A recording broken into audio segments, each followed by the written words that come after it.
Chicken রান্না হচ্ছে আজকে, শর্টকাটে রান্না।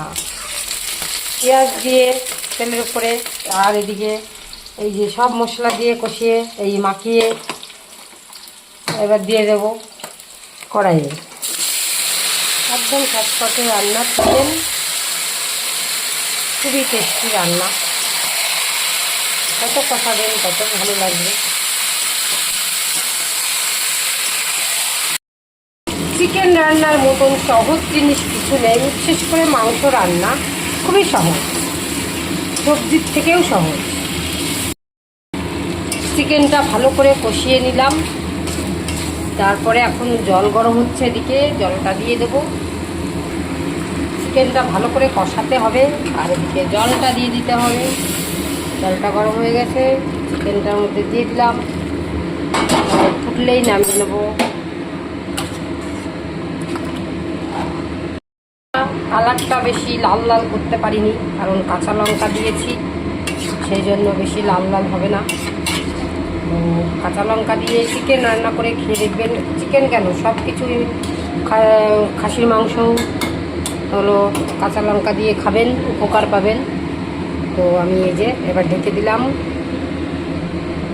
কাঁচা ঝাল দিয়ে রান্না করার একটা আলাদাই মজা, শুকনো ঝাল খেলে অনেক অসুবিধা হয় বাথরুমে গেলে।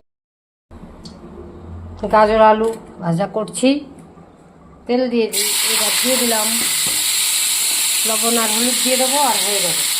দিয়ে দিলাম লবণ, দিয়ে দিলাম হলুদ। লবণ আর হলুদের কম্বিনেশনে গাজর আলু ভাজা হয়ে যাচ্ছে।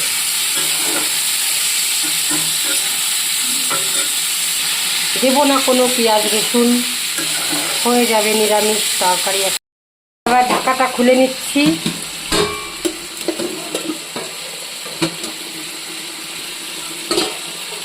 ঢাকাটা খুলে নিলাম, কেমন হয়েছে দেখি।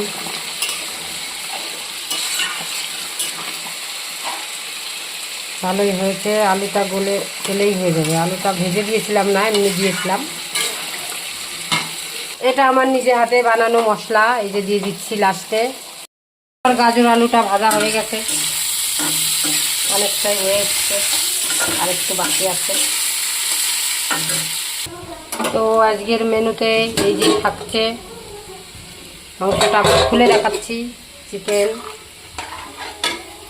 আর থাকছে শসা, গাজর, তারপরে লেবু, এই যে লেবু, আর এদিকে ডাল, আর এদিকে ভাত।